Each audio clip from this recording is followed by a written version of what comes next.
পড়ন্ত বিকেলবেলা নুরু মিয়া কাজ শেষ করে রাস্তার পাশে ছোট্ট এক চায়ের দোকানে বসে আছে, মুখে ক্লান্তির ছাপ। হঠাৎ তিনি দেখলেন পাশ থেকে যাচ্ছিল জামাল ভাই। জামাল ভাই এলাকার এক ভদ্র মানুষ। চায়ের দোকানে নূর মিয়াকে বসা দেখে জামাল ভাই বলল, আসসালামু আলাইকুম নুরু মিয়া, কেমন আছো? কাজ শেষ কইরা ফালাইছো নাকি? জামাল ভাইয়ের কথা শুনে নুরু মিয়া হালকা হেসে বলল, আসসালামু আলাইকুম ভাইয়া, কেমন আছেন? জি ভাইয়া, একটু আগে আমার কাজ শেষ করলাম, এখন একটু চার দোকানে আসলাম বিশ্রামের জন্য। জামাল ভাই বলল, তোমাকে একটু চিন্তিত লাগতাছে মনে হইতাছে, কিছু কি কইবা? নুরু মিয়া একটু লজ্জা পেল, লজ্জা ভরে সে বলল, আসলে ভাইয়া, আমি তো অনেক দিন ধরে একা একা বসবাস করছি। আমার তো বাবা মা অনেক আগেই আমাকে ছেড়ে চলে গিয়েছে। আসলে একটা বিষয় নিয়ে আমি খুব কয়েকদিন ধরে চিন্তার মধ্যে আছি। জামাল ভাই একটু মৃদু হাসি দিয়ে বলল, আরে বলো, কোনো সমস্যা নাই, বলো কি নিয়ে তোমার এত চিন্তা? এবার নুরু মিয়া বলতে শুরু করলো, ভাইয়া, আসলে আপনার কাছে আমার বলতে লজ্জা নেই, আমি এখন বিয়ে করতে চাই, কিন্তু বুঝতে পারছি না আমি কেমন মেয়ে বিয়ে করব। কেউ বলে সুন্দরী দেখো, কেউ বলে টাকার কথা ভাবো, কিন্তু আমি খুব দ্বিধার মধ্যে আছি। আমার আসলে কি করা উচিত? জামাল ভাই একটু গভীরভাবে মনোযোগ দিয়ে বললেন, দেখো নুরু, এই বিষয়ে আমাগো প্রিয় নবী আমাগো কইয়া গেছে, নারীকে বিবাহ করার জন্য সবসময় চারটা বিষয় দেখা হয়। এক নম্বরে ধরো তার সম্পদ, তার বংশমর্যাদা, তার সৌন্দর্য এবং তার দিনদারিতা, মানে হইছে তার ধর্মপরায়ণতা, মানে সে নামাজ পড়ে, ভালো মানুষ। তো আমগো নবী কি কইছে জানো? আমাগো নবী কইছে, তোমরা সেই মাইয়ারই বিয়ে করবা যাই দিনদার, যাই নামাজি, ভালা মানুষ, তইলেই তোমরা সফল কাম হইবা। শেষমেশ নূরের উপলব্ধি হলো, নূর বুঝতে পারলেন, তাহলে ভাইয়া, দিনদার মেয়ে মানে যে নামাজ পড়ে, পর্দা করে, ভালো চরিত্রের, সেই মেয়েকেই বিয়ে করা উত্তম, তাই তো? হ্যাঁ, ঠিক তাই। সৌন্দর্য, অর্থ বা বংশ সব কিছুই একসময় থাকে না, ধ্বংস হইয়া যায়। কিন্তু দিনদার স্ত্রী তোমার দুনিয়া ও আখিরাতের জন্য অনেক সহায়ক হবে। সে ঘরে শান্তি আনব, তোমাকে আল্লাহর পথে রাখব। ভাইয়া, আমি বুঝে গিয়েছি, আপনাকে অনেক অনেক ধন্যবাদ। এখন থেকে আমি সেই মেয়ের খোঁজ করব যে দিনদার, আর আল্লাহর কাছে দোয়া করব যেন তিনি আমাকে একজন নেককার স্ত্রী দান করেন। জামাল ভাই হেসে দিলেন এবং বললেন, তোমার কথা শুই না মনে হইল তুমি সত্যি একজন ভালো জীবন সঙ্গী খুঁজতেছ। আমি চাইলে তোমার একজন মেয়ে সম্পর্কে বলতে পারি, আমার খোঁজে ভালা একজন মাইয়া আছে। নূর মিয়া আশ্চর্য হয়ে বলল, আলহামদুলিল্লাহ, সত্যি বলছেন ভাইয়া? আপনি কি কাউকে চেনেন? এবার জামাল ভাই বলা শুরু করলো, হ্যাঁ, আরে আমগো পাশের গ্রামের হাফেজ সাহেব আছেন না, উনি খুব সম্মানিত মানুষ। তার একটা মাইয়া আছে, নাম হইল যাইয়া নুসরাত।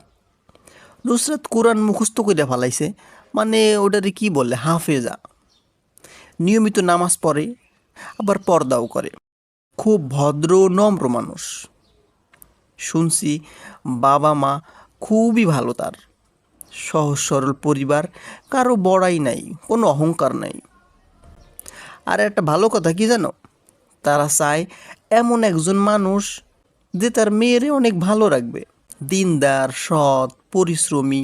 তার টাকা পয়সা কম হইলেও সমস্যা নাই, কিন্তু ভালো একটা পোলার হাতে তাগো মাইয়াডারে তুল্লা দিতে চায়। নূর মিয়া আবেগপ্রবণভাবে বলল, আলহামদুলিল্লাহ, আমি তো এমন মেয়ের স্বপ্নই দেখছিলাম। আমি তো ধনী না, কিন্তু নামাজ, কোরআন থেকে কখনো আমি দূরে যাইনি। আমি সব সময় নামাজ পড়ার, রোজা রাখার, ভালো কাজ করার চেষ্টা করি। জামাল ভাই হাসি মুখে বলল, হ্যাঁ তাই তো কইলাম, তুমি উপযুক্ত একজন আমার দৃষ্টিতে। যদি তুমি রাজি থাকো আমি তাগুলোকে আলাপ করতে পারি। ওদের পক্ষ থেকেও হয়তো বা ইতিবাচক মনোভাব আমি পামু। এরপর নুরু ভাই মেয়ের পরিবারের কাছে এই বিয়ের প্রস্তাব দিল এবং তারা ছেলেকে দেখতে চাইলে ছেলে অর্থাৎ নূর মেয়ের বাড়িতে গেল এবং সে সরাসরি মেয়ের সাথে কথা বলতে লাগলো। আসসালামু আলাইকুম। আমি জানি আপনি অনেক দিনদার এবং শিক্ষিত। আমি আপনাকে অনেক সম্মান করি। তবে আমার একটা বিষয় স্পষ্ট করে বলা দরকার। আসলে আমি গরিব ঘরের ছেলে। আমার বাবা মা কেউ বেঁচে নেই। তারা আমাকে ছোটবেলায় রেখে অনেক আগেই তারা চলে গিয়েছে। আমার মাসিক আয় ইনকাম খুবই কম। আমি কঠোর পরিশ্রম করি, খেতে কাজ করি। তবে আপনার জন্য আমি বিলাসী জীবন দিতে পারবো না। তবে আপনাকে আমি সব সময় আমার মতো করে ভালো রাখার চেষ্টা করব। আপনি কি আমার মতো একজন গরিব অসহায় মানুষের সাথে সন্তুষ্ট থাকতে পারবেন? নুসরাত নরম স্বরে পর্দার আড়াল থেকে সুন্দর করে বলতে লাগলো, আচ্ছা, আপনি কি 5 ওয়াক্ত সালাত আদায় করেন? নুরু মিয়া উত্তর দিল, আলহামদুলিল্লাহ, আমি কখনো নামাজ ছাড়ি না। যত কষ্টই হোক, যত কাজই থাকুক, নামাজ ও হারাম থেকে নিজেকে বাঁচিয়ে চলার চেষ্টা করি। নুসরাত বলে উঠল, তাহলে আমি সন্তুষ্ট। আমি এমন একজন মানুষকে আমার জীবনে চাই যে মহান আল্লাহ তাআলাকে ভয় করে চলে আর দুনিয়াতে ছলক নয়, দিনকে অগ্রাধিকার দেয়। বিলাসিতার আমার কোনো প্রয়োজন নেই। আমি চাই আমার ঘরটা জান্নাতের পথে চলুক। একথা শুনে নুরু মিয়ার চোখে পানি চলে আসলো। সে বলল, আপনার এই কথাগুলো আমার কাছে দুনিয়ার সবচেয়ে বড় শান্তির বার্তা। আমি চাই আপনি আমার জীবনসঙ্গিনী হিসেবে আসুন, যদি আল্লাহ চান। পরদিন নুসরাতের বাবা মা নূর মিয়াকে ডেকে পাঠান এবং নুসরাতের বাবা হাসি মুখে বলেন, আসসালামু আলাইকুম বাবা, আমরা তো এতেই খুশি। তুমি দিনদার, সৎ এবং পরিশ্রমী। আমরা চেয়েছিলাম আমাদের মেয়ের এমন একজন ইসলামী জীবনসঙ্গী হোক। তুমি সেই যোগ্য ব্যক্তি। নুরু মিয়া খুব নম্রভাবে বলল, আমার পক্ষে যা যা করা সম্ভব আমি সব করব ইনশাআল্লাহ। আমি চেয়েছি একজন দিনদার স্ত্রী, আর আল্লাহ আপনাদের মাধ্যমে সেই দোয়া কবুল করেছেন। এরপর তাদের বিয়ে হয়। আল্লাহ তাআলার ইচ্ছায় তাদের সংসারে নেমে আসে অনাবিল সুখ আর শান্তি। সত্যিকারের সফলতা সৌন্দর্য সম্পদ কিংবা উচ্চ বংশে নয়। সফলতা তো সেই ঘরে যেখানে স্বামী স্ত্রী একসাথে আল্লাহকে ভয় করে চলে, দিনের ওপর জীবন গড়ে তোলে। সেই ঘরই জান্নাতের ছায়া হয়ে ওঠে দুনিয়ার মাটিতে।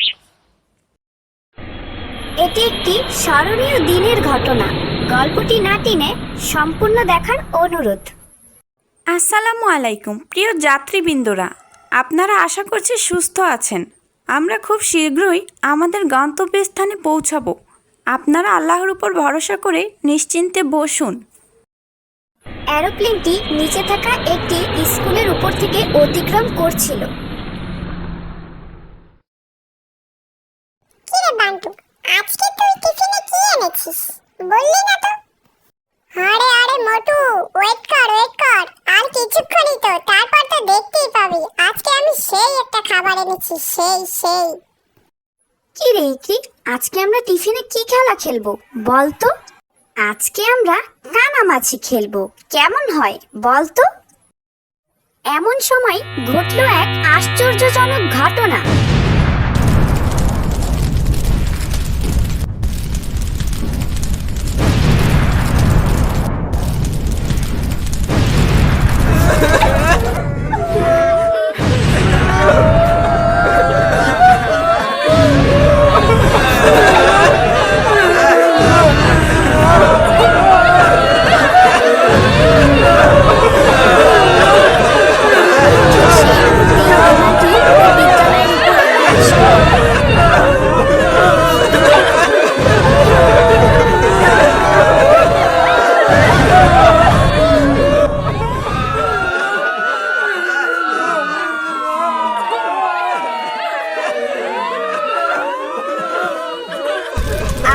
জন্য এই দিনটি আমাদের জন্য স্মরণীয় এবং মর্মান্তিক হয়ে থাকবে।